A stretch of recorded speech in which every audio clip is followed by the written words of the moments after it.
jamin sesat. Apa yang pertama? Akidah. Untuk membahas akidah, Allah berada di mana, Allah menciptakan Adam dengan apa yang dilakukan oleh Allah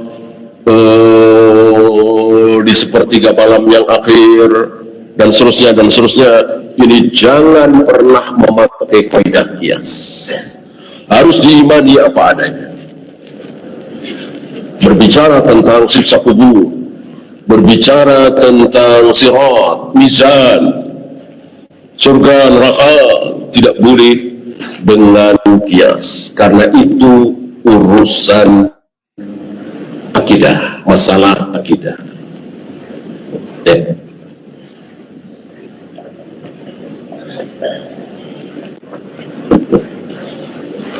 Apakah orang yang mati dibakar?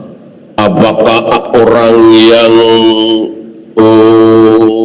mati hancur kena bom atau tabrakan pesawat, bangkainya hancur, tidak diketahui? Apakah mereka berada di alam barzah, alam kubur? Jawabannya iya. Kenapa? Nah, tidak boleh ada kias. Gitu. Nah, gimana? Badannya hancur. Kita nggak tahu, kita pusing, kita bingung. Allah nggak bingung. Mudah bagi Allah untuk menghidupkan kembali, membangkitkannya kembali, menanyai, man rabbuka wa man nabiyuka wa ma dinuka, kecil bagi Allah. Kenapa?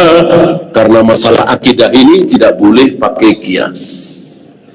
Maka mau mati tenggelam, mau mati dimakan binatang buas, binatang yang entah kemana, dengan mati dikubur secara biasa, di alam barzahnya sama. Ya, nah, ini yang pertama dalam masalah akidah, tauhid, tidak boleh pakai kias. Yang kedua, ibadah makhluk. Wudu, tayamum, azan, qomat, ruku, sujud, tawaf, sa'i, member jumrah, menjumlah jalan sholat, ini tidak boleh memakai kaidah kias. Jadi apa yang Allah firmankan, apa yang Nabi sabdakan, kita sami'na wa ata'na, kita amalkan apa adanya, jangan dikias-kias. Dikias-kias, jadilah bid'ah, sebagaimana saudara-saudara kita yang melakukan bid'ah, melakukan sholat qobliyah Jumat, karena dikiaskan dengan qobliyah zuhur. Karena zuhur ada qobliyahnya, Jumat pengganti zuhur, otomatis ada qobliyah Jumat. Bolehkah seperti itu? Tidak boleh, karena ini ibadah makhluk, sholat nggak boleh pakai kias. Harus menunggu dari Nabi dan para sahabat. Apakah Rasul dan para sahabat sholat qobliyah Jumat? Kalau iya, sami'na wa ata'na. Kalau tidak, jangan. Tidak boleh pakai itu. Termasuk mengangkat tangan takbir 7 kali di rakaat pertama sholat Id, rakaat kedua 5 kali. Itu mereka mengkiaskan dengan takbiratul ihram. Bolehkah? Tidak boleh. Harus ada dalil dari Rasul dan para sahabat bahwa Nabi betul-betul mengangkat tangan 7 kali dan 5 kali di rakaat kedua. Ketika Nabi hanya berkatakan bertakbir, Nabi bertakbir 7 kali di rakaat pertama, takbir 5 kali di rakaat kedua, maka ya takbir. Takbir mengangkat tangan apa tidak? Antum dari duduk ke sujud, takbir apa tidak? Takbir kan, Allahu Akbar. Angkat tangan? Tidak. Iya kan? Takbir itu tidak otomatis mengangkat tangan. Mengangkat tangan pasti takbir atau sami Allahu liman hamidah.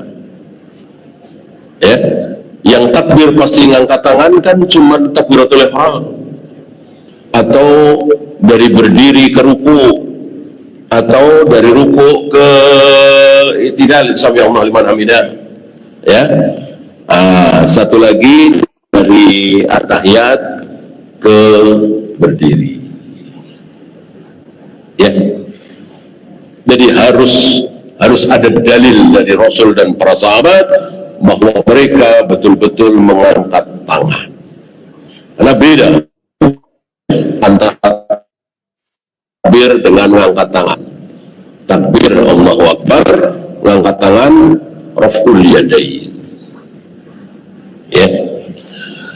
Nah, kembali kepada wala taqul lahuma uff, jangan sekali-kali kalian mengucapkan hus di hadapan kedua orang tua, maka ini menunjukkan bahwa ini yang paling rendah. Ini yang paling rendah. Yang paling rendah saja tidak boleh. Apalagi yang lebih tinggi dari itu, membentak, menghardik, memukul, menendang, lebih lagi tidak boleh. Ya. Sama dengan sabda Nabi ketika mengatakan, ya, engkau masuk surga, semua dosamu diampuni kecuali hutang. Kalau engkau meninggal di peperangan ini, mati syahid, seluruh dosamu diampuni kecuali hutang. Apakah antum akan memahami?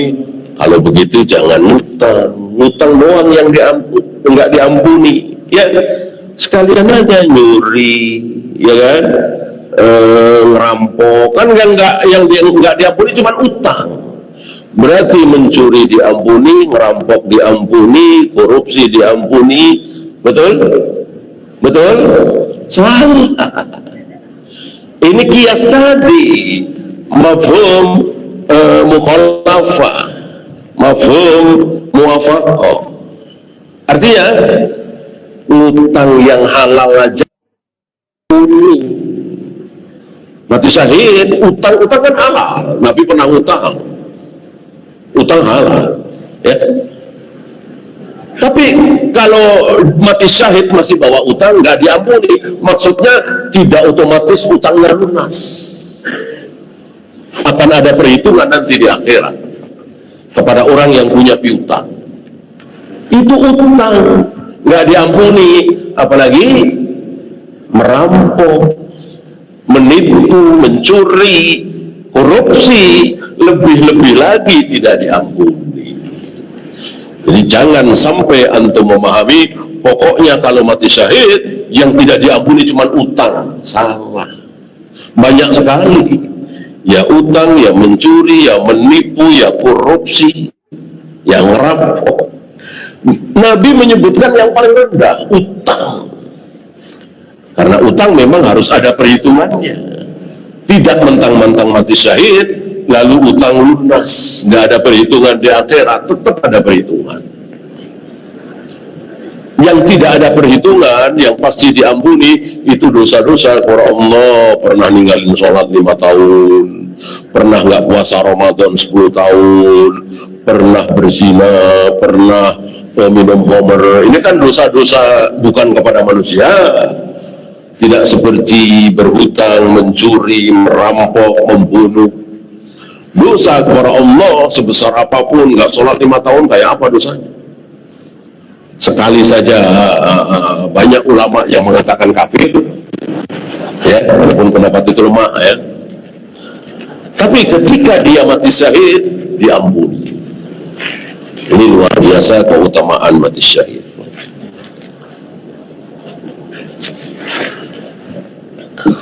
Wa qul lahuma qawlan karima, dan ucapkan di hadapan Allah ucapan yang mulia. Kalau tidak bisa atau sulit berbicara yang mulia, yang baik, mending diam. Ya. Sampaikan kepada orang tua itu yang baik-baik, yang enak-enak. Ya. Ada masalah rumah tangga, ada masalah kesehatan, ada masalah di pekerjaan, udah orang tua nggak perlu tahu. Ya. Kedua orang tua kita itu sudah luar biasa capeknya, lelahnya, pusingnya, pengurus kita, dari kita bayi sampai beranjak remaja dewasa, kita udah nikah masih pusing juga, kasihan. Nggak usah cerita yang enak-enak, yang baik-baik, yang menyenangkan. Tidak perlu cerita permasalahan kita dan ikut sedih.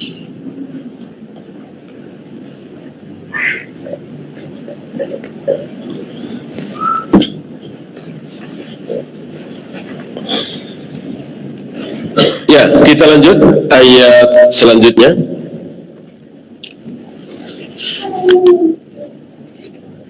Wa'budullaha wa la tusyriku bihi syai'a. Sembahlah Allah, jangan menyekutukan Allah dengan syai'a. Syai'a di sini tanpa alif lam. Ini nakirah lil istiqraq. Artinya apapun, semuanya. Artinya bukan cuman kuburan keramat, bukan cuman tempat keramat, tempat angker, batu, pohon, bukan cuman itu.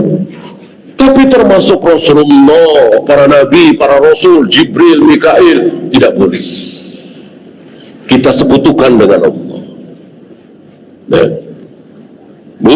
Kalau kuburan keramat, dukun nggak bisa nolong kita. Kalau Jibril bisa. Tahu kita apa syirik nih? Syirik. Jibril nggak bisa. Jibril nggak bisa dan nggak mau Jibril nolong kita. Nggak mau. Jibril tidak mau melakukan, malaikat tidak melakukan apa yang malaikat itu nggak mau melakukan apa yang apa? Yang tidak diperintahkan oleh Allah. Jadi ngapain minta sama malaikat? Orang malaikat nggak mau melakukan apa-apa. Mau di depan mata kita sedang kesulitan, kita sedang diperbutin ular, buaya, singa, lari nggak bisa. Ada malaikat di situ, mau nolong kita nggak? Enggak, nunggu perintah Allah. Allah perintahkan tolong, enggak ya enggak. Ngapain berharap dengan malaikat? Ya, kalau tentara, pasukan, prajurit itu masih punya kehendak hati, ya. Bisa saja kan? Walaupun tentu dia taat sekali kepada komandannya, tapi masih punya ya inisiatif sendirilah. Malaikat enggak. Jadi betul-betul melaksanakan apa yang Allah perintahkan saja. Wa yaf'aluna ma yu'maru. Enggak diperintahkan, enggak mau walaupun baik. Ada bayi 9 bulan merangkak-rangkak di pinggir jurang, ayah ibunya melek lagi wisata misalnya. Malaikat lihat enggak mau nolong. Dan menunggu perintah dari Allah. Justru disitulah keutamaan malaikat itu di sini. Nah, taat kepada Allah ini luar biasa. Apapun bentuknya. Mau bunuh-bunuhin orang, kalau itu dalam rangka taat kepada Allah, pahala besar.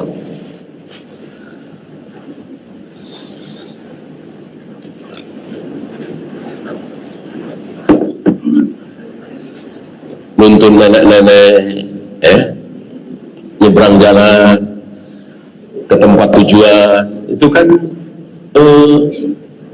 baik, pahala, tapi bisa jadi dosa, bisa jadi dosa. Nuntun nenek-nenek dianterin mana? Ke gereja, ke tempat penyembahan berhala, berbuat syirik, bukan dapat pahala, dapat dosa. Walaupun untuk nenek kan mulia itu kan. Orang yang mabuk toleransi mengatakan, pahala besar, hebat. Hebat dari mana? Ini sadis, ya. Sadis, ya. Berarti seolah dia nuntun nenek-nenek ini menjerumuskan ke neraka. Kan kita yakin seyakin-yakinnya ke gereja, ke candi, ke wihara pasti menyebabkan kekal di neraka selama-lamanya. Kita tuntut nenek-nenek itu, apa nggak sadis?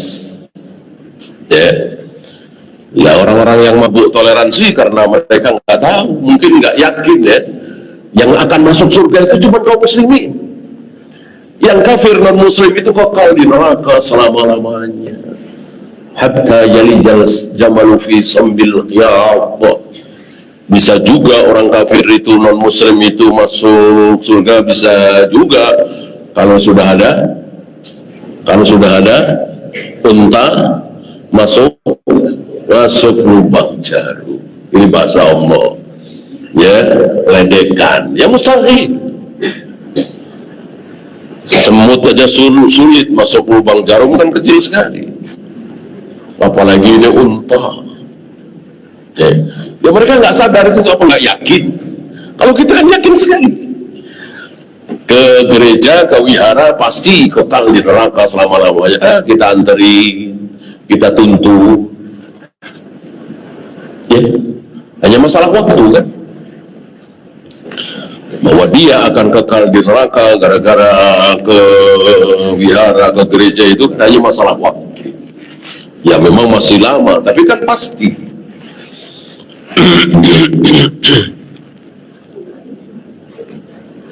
Nggak bisa kita katakan itu urusan dia. Kita kan tidak berkeyakinan seperti itu ya. Dia mau kemana ya kita anterin, itu urusan dia, nggak bisa. Kita ambil intinya bahwa ketika dia ke gereja, ketika dia ke tempat ibadah non muslim, pasti akan kekal di neraka selama-lamanya. Kita bantu, kita tolong, kita anterin, kan sadis sekali, kejam sekali.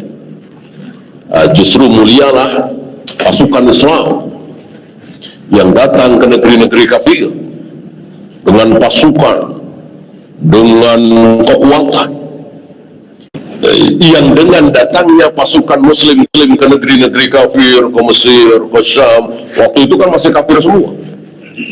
Yang muslim kan cuma Madinah, kemudian bertambah Mekah, kemudian bertambah Tabuk, dan seterusnya akhirnya sampai ke Mesir, sampai ke Syam, sampai ke Irak. Ketika Islam tidak datang ke Mesir, pasukan Islam tidak datang ke Mesir, ke Syam, ke Irak, apa yang terjadi? Ya mereka semua kekal di neraka selama-lamanya. Kan berarti luar biasa, pasukan Islam itu luar biasa. Datang dengan kekuatan, senjata, pasukan, demi apa? Demi menyelamatkan orang-orang kafir supaya tidak kekal di neraka. Karena caranya cuma satu. Caranya cuma satu, masuk Islam. Adakah cara lain supaya selamat dari neraka? Gak ada. Supaya selamat dari kekekalan di neraka, caranya cuma satu, baca syahadat. Habis itu sholat, saum, dan seterusnya. Nah, maka dikatakan di sini wa'budullaha wa la tusyriku bihi syai'a. Syai'anya tanpa alif lam, asyai'a bukan. Artinya apapun. Gitu. Karena masih banyak saudara-saudara kita yang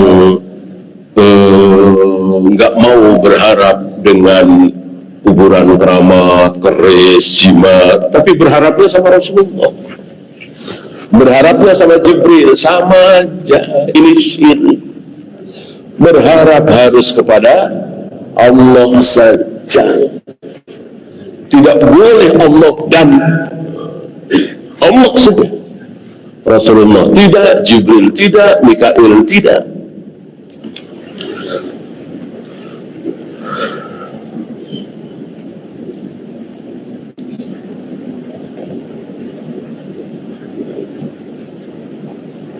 Kemudian beliau membawakan sabda Nabi alaihi salatu wassalam yang menunjukkan bahwa menghamba itu bukan cuma kepada Allah. Banyak orang yang menghamba kepada dunia. Ya, saya bacakan. Ta'isa abdud dinar. celakalah hamba dinar. Nah, berarti dia menghamba kepada dinar. Emas. Dinar itu emas yang dijadikan apa itu? Alat tukar. Dan alat tukar itu memang emas. Nah, ada harganya kan? Dinar.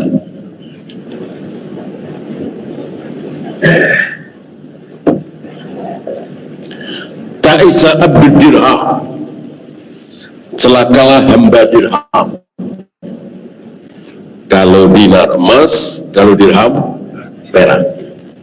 Ya, dua-duanya ada harganya. Walaupun dinar emas jauh lebih berharga dari dirham, tapi perak ada harganya. Ya. Dan dua-duanya dizakati. Dinar dizakati, dirham dizakati. Zakatnya sama 12%. Ya. Oleh karena itu orang yang memakai patokan dinar, tidak pakai patokan dirham, dipertanyakan, kenapa dinar pakai emas, kenapa nggak perak? Ya, kalau perak ditanya juga, kenapa pakai patokannya perak bukan emas? Tapi kan ada jawaban. Kalau patokannya perak, jawabannya apa? Kan dua-duanya uang. Sementara setiap hari kita punya uang, megang uang. Nah itu dinar apa dirham? Nggak ada jawabannya. Bisa dirham, bisa dinar. Lalu patokannya bagaimana? Oh, dinar emas. Kenapa? Apa? Nggak ada jawabannya. Kalau dirham, perak, saya pakai patokan perak saja. Ada jawabannya nggak? Ada. Apa? Apa? Kehati-hatian. Gitu. Kehati-hatian. Kalau pakai patokan emas, barangkali 50 juta, 60 juta baru mencapai nisab. Kalau pakai patokan perak, mungkin belasan juta, mungkin 10 juta, antum hitung sendiri ya, harga perak berapa, sudah mencapai nisab. Gitu. Berarti kan ada jawabannya, kehati-hatian. Karena salah satu sifat seorang muslim kan berhati-hati, ya, agar kita tidak termasuk orang yang menyepelekan. Maka antum punya tabungan 10 juta, belasan juta, sudah keluarkan zakat. Kalau pakai patokan emas, ya masih jauh. Pertanyaan tadi, kan ada emas, ada perak. Kalau di zaman Nabi udah jelas. Ente punya apa? Oh, emas. Ente punya apa? Oh, perak. Kalau sekarang uang. Wa ta'isa abdul khamilah, celakalah hamba pakaian, ya. Jadi ada orang yang luar biasa, sama pakaian itu luar biasa. Ini biasanya perempuan, ya. Dibela-belain pergi ke satu tempat hanya untuk mendapatkan pakaian itu, dan harganya luar biasa. Ini bukan cuma hari ini, zaman dulu pun seperti itu. Kalau zaman dulu nggak ada, Nabi nggak akan bersabda seperti ini, ya. Artinya ini ada, pokoknya dinar itu menjadi sesuatu yang luar biasa bagi dia. Dirham itu, perak, menjadi sesuatu yang luar biasa bagi dia. Termasuk pakaian. Itu dia menghamba. Nabi nggak menyebut. Satu lagi ya, wa ta'isa abdul khamisah, makan, ya. Jadi urusan makan itu seolah nomor satu. Makan itu hulu berlebihan. Nabi nggak bilang ta'iba abdus sayyarah, celaka orang yang menghamba kepada mobil, motor. Nabi nggak bilang begitu. Kenapa? Ya karena belum ada. Apakah masuk? Jelas. Nabi bersabda apa yang ada di hari itu. Jadi hari itu ada orang-orang yang menghambakan dirinya.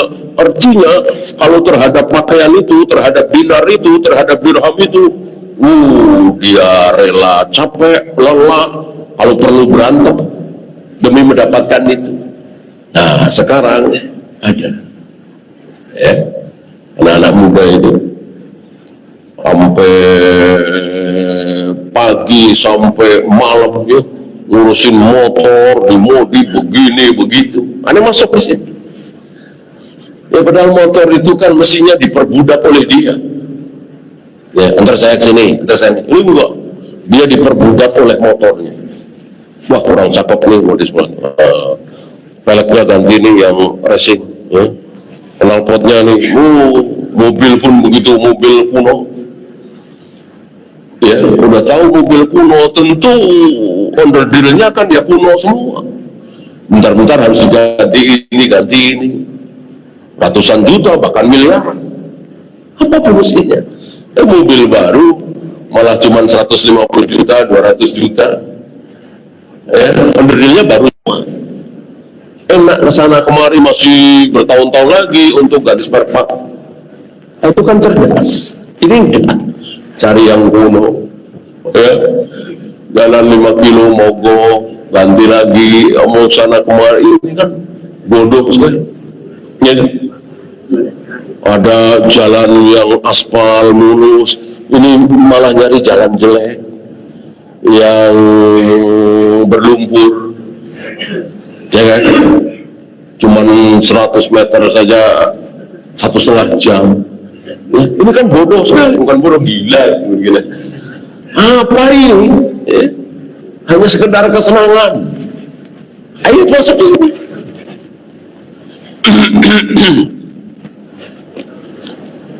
Alangkah baiknya semua ini diganti dengan kecintaan kepada Allah.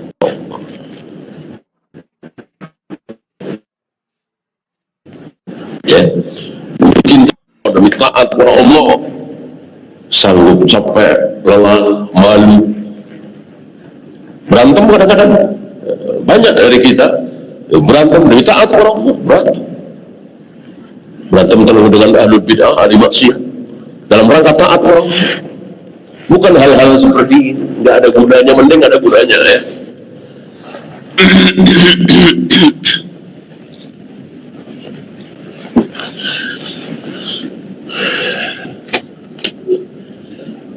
Wabil walidaini ihsana, dan berbuat baik kepada kedua orang tua, karena ayat ini semakna ya. Wabidil qurba wal yatama wal masakin, ini kan disebut ayat hukuk ya. Wabidil qurba, kerabat dekat.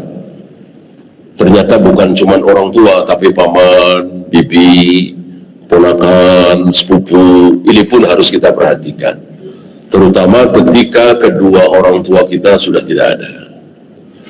Beliau punya adik, beliau punya kakak, kita perhatikan. Wal yatama, anak-anak yatim. Masih ingat? Anak yatim itu ditinggal mati oleh bapak, bukan ibu. Ketika ibunya sudah meninggal, bapaknya masih ada, yatim bukan? Bukan.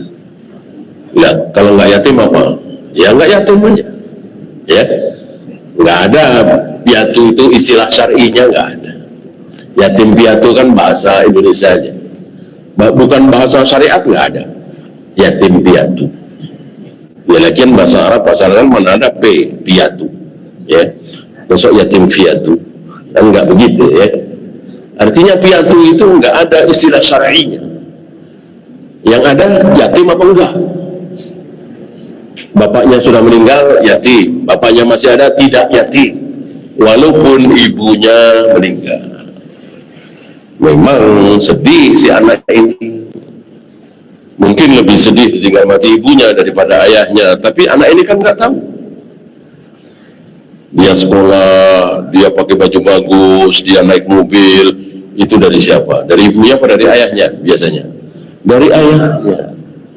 Dari ayahnya, yang cari nafkah, yang punya nafkah kan ayahnya. Ini secara umum ya. Maka ditinggal jauh lebih berat sebetulnya daripada ditinggal mati ibu. Ya, banyak kejadian. Ibunya meninggal, dia sekolah di sekolah mahal, antar jemput pakai sopir, ya. Ibunya meninggal, masih seperti itu, ayahnya masih ada, ya sedih lah. Beda dengan ayahnya meninggal, di sekolah mahal, antar jemput pakai sopir, ayahnya meninggal, mungkin sebulan 2 bulan masih di situ, lama-lama pindah, nafkah udah nggak ada, yang cari nafkah meninggal, ya. Allah Maha tahu. Jauh lebih berat ditinggal mati ayah daripada ibu. Bukan perasaan anak ya. Kalau perasaan anak, iya, rata-rata anak kecil kan lebih dekat kepada ibu daripada ayah. Maka untuk yang ditinggal mati ayah disebut yatim, yatama. Kita disuruh perhatian, ya. Bagaimana sekolahnya, bagaimana pendidikannya, dan seterusnya. Dan tentu sampai dia bisa menafkahi dirinya. Dan ketika anak yatim ini mempunyai harta yang banyak, wajib bagi pamannya, bibinya, pakdenya, abangnya untuk menjaganya. Banyak kan anak yatim itu yang punya harta mungkin 2 miliar, 3 miliar, ayahnya kaya raya, meninggal. Nah, si anak yang yatim yang masih umur 2 tahun ini kan berhak. Haknya sama dengan abangnya yang umur 30 tahun misalnya, sama persis. Abang yang umur 30 tahun dapat 2 miliar, yang umur 2 tahun ini sama, harus 2 miliar. Ayahnya kaya raya misalnya. Banyak kejadian dan sering kita dengar, hartanya dipegang oleh abangnya. Nah, namanya bocah nggak tahu apa-apa, ya cuma dikasih aja sekedarnya. Jangan itu bahwa dia punya harta 2 miliar, jaga ini. Kalau perlu biar tidak tergoda oleh setan, di depan notaris disaksikan. Karena kan ya setan luar biasa kan, maka hati-hati. Maka diulang-ulang dalam Al-Quran, hati-hati harta anak yatim, harta anak yatim, harta anak yatim. Sampai mencampur saja tidak boleh kalau niatnya tidak baik. Dan itu sekali lagi mudah banget bagi abangnya, bagi pamannya, dan seterusnya sesama ahli waris, mudah sekali membohongi anak kecil umur 2 tahun, 3 tahun. Ya tentu dikasih aja, disenengin. Begitu besar, udah tahu harta, mungkin umur 20 tahun, dia minta, ada aja jawabannya. Ya kamu sekolah sampai habis berapa, dihitung-hitung, sekian ratus juta, ya. Jangan. Ini demi ketaatan kita kepada Allah dan Rasulnya. Ketika kita punya, udah pakai uang kita. Makan tiap hari berapa sih? Bocah 2 tahun, 3 tahun. Sekolah kita bisa, udah. Uang dia kita simpan utuh. Catat. 2 miliar misalnya. Jangan diutak-atik. Makan dia, pakaian dia dari kita. Kalau kita menjadi walinya. Ya, itu saja. Ada pertanyaan, silakan.